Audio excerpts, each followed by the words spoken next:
Szukałam pomysłu na kolejny film, a nasza Julia z Inspirello powiedziała, żeby zrobić słoiki. Miało być coś nowego, a Julia proponuje słoiki, przecież słoiki już były. No i Julia mówi, że to nie mają być słoiki na pędzle albo na inne cuda. To mają być słoiczki na kawę mrożoną albo lemoniadę. No i zrobiło się jakby trudniej, ponieważ słoiki do celów spożywczych muszą być zrobione porządnie. Bo oczywiście można do środka wetknąć słomkę, ale chciałam zrobić tak, żeby można było pić z nich bezpośrednio. Więc po pierwsze muszę je ozdobić tak, żeby wytrzymały mycie. Po drugie, górna część z gwintem musi zostać nieozdobiona, żeby ją zawsze można było dokładnie domyć, no i żeby piło się przyjemnie. Zazwyczaj, jeżeli maluję farbami akrylowymi na szkle, to primera nie używam. Ale to zupełnie co innego, jeżeli na przykład wazon stoi na półce i zupełnie co innego, jeżeli kubeczek będzie przez nas myty, wstawiany do szafki z innymi szklankami albo ciągle brany do ręki. Więc tym razem wyjątkowo najpierw bonding primer, czyli taki bardzo mocny podkład. Następnie 2 warstwy farby akrylowej, no i można ozdabiać. Zaczynam od szablonu. Ona ma kształt koronki i wygląda ślicznie oraz romantycznie. Rozrabiam odpowiednią farbę, szablon przykładam, a następnie wstukuję farbę pędzlem do szablonów. Czy jakoś specjalnie się przejmuję, żeby wyszło równo? No nie za bardzo, bo zaraz Wam pokażę, że wcale nie wyszło, ale to nie jest problem. Jeżeli gdzieś wyjadę różowym, to zamaluję na biało, a jeżeli wyjdzie mi niepotrzebny biały, to zamaluję na różowo. Naprawdę nie ma problemu. Chciałam, żeby każdy słoiczek wyglądał inaczej. Po pierwsze, dlatego, że lubię, gdy komplet nie jest identyczny, a po drugie, żeby dać Wam troszkę więcej wyboru, żebyście mogli się zainspirować na różne możliwe sposoby. A tutaj domalowuję część wzoru, która mi się niedokładnie odbiła. Drugi słoiczek ozdabiam prawie identycznie. W poprzednim koronka zdobiła górę, w tym koronkę maluję na dole. I to jest ten sam szablon, ale druga koronka, czyli część szablonu z drugiej strony. I na tej części różowe babole zamalowuję na biało. Serwetkę w motylki wybrała Julia. Skoro zamarzyła o słoikach, to powiedziałam, że ma sobie wybrać taką serwetkę, która jej się najbardziej spodoba, a ja już te słoiki jakoś jej zakomponuję. Motylki możemy w pocie czoła wycinać z serwetki.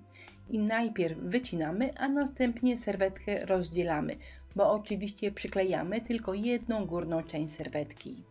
A jeżeli chcecie szybciej i łatwiej, bo wydaje mi się, że w ten sposób jest dużo prościej, to pędzelkiem z wodą obrysowujecie wzór, odrywacie niepotrzebne części, no i motylek prezentuje się tak. Klej to decoupage, klej z werniksem. Po prostu przykładam motylka, z góry zasmarowuję go klejem, no i gotowe, przyklejone. Gdy wszystko wyschnie, słoiki jeden raz przelatuję lakierem akrylowym matowym. Przed ozdabianiem na słoiki nakleiłam paski z taśmy malarskiej.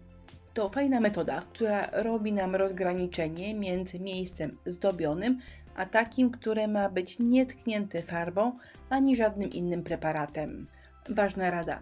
Najpierw nacinamy farbę poniżej naszej taśmy, a dopiero potem ją ściągamy.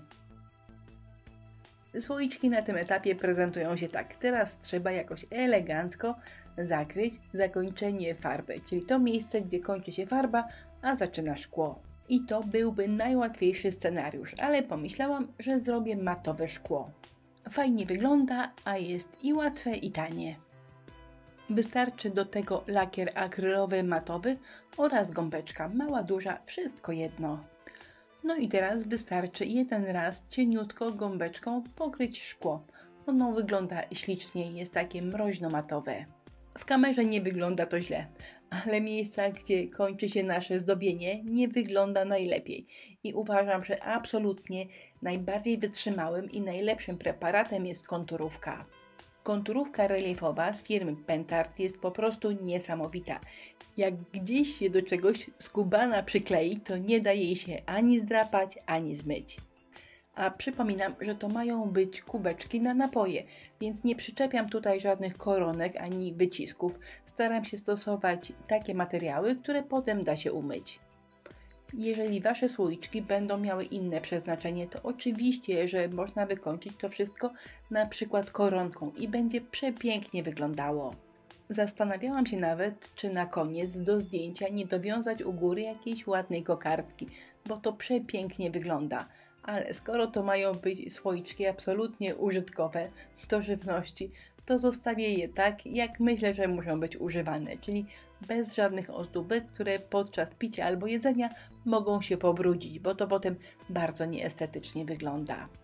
A teraz, jak zwykle na końcu, powinnam powiedzieć, że ostatecznie moje słoiczki prezentują się tak. Ale to jeszcze nie koniec, bo za moment pokażę Wam jeszcze jeden preparat, ale zwróćcie uwagę, jak one się w tej chwili prezentują i zobaczcie, jak fajnie wyglądają w środku, bo zostały ładnie na jeden kolor, czyli na biało pomalowane, estetycznie zarówno z zewnątrz, jak i od środka. A to jest specjalny lakier, który jest przeznaczony do mycia w zmywarce. Jeżeli ozdabiacie jakiś kubek albo talerz, to można potem to umyć w zmywarce na najniższej temperaturze. Preparat, a raczej lakier Wash It nie jest matowy i w tej chwili, gdy przeleciałam moje słoiki, to one przestały być matowe. Też to fajnie wygląda, są jak gdyby z mrożonego szkła, ale nie matowe.